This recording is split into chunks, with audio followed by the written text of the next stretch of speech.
ഇന്ന് നമ്മൾ ഉണ്ടാക്കാൻ പോകുന്നത് അച്ചിങ്ങപ്പയറും ചെമ്മീനും കൂടെ ഒലത്തിയതാണ്. എനിക്കിത് ഭയങ്കര ഇഷ്ടമാണ്. അപ്പോൾ നിങ്ങൾ ചോദിക്കും, നിനക്ക് എന്തെങ്കിലും ഉണ്ടോ ഇഷ്ടമല്ലാത്തത്? അങ്ങനെ ചോദിച്ചാൽ വളരെ കുറവാണ്. നമ്മൾ ശരിക്കും ഒലത്തിയതെന്നാണോ ഉലർത്തിയതെന്നാണോ പറയുന്നത്? ഞാൻ എപ്പോഴും ഒലത്തിയതെന്നാണ് പറയുന്നത്. പക്ഷെ ഉലർത്തിയതാണെന്ന് തോന്നുന്നില്ല എൻ്റെ കറക്റ്റായിട്ടുള്ള രീതി. അപ്പോൾ വേഗം ഉണ്ടാക്കിയല്ലോ.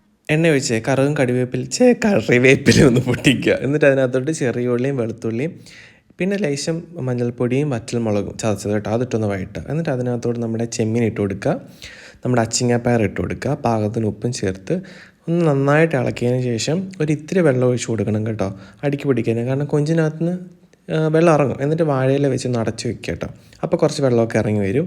എന്നിട്ട് അത് മാറ്റി ഹൈ ഫ്ലെയിമിൽ നന്നായിട്ട് ഇളക്കി ഇങ്ങനെ വെള്ളമൊക്കെ പറ്റിച്ച് അടക്കി കറിവേപ്പിലൊക്കെ ഇട്ട് കൊടുക്കുമ്പോഴത്തേക്കും ഉണ്ടല്ലോ സംഭവം നല്ല ഉഷാറാവും. നല്ല ചൂട് ചോറിൻ്റെ കൂടെ കഴിക്കാൻ ഇത് മാത്രം മതി കേട്ടോ. സംഭവം നല്ല അടിപൊളിയാണ്.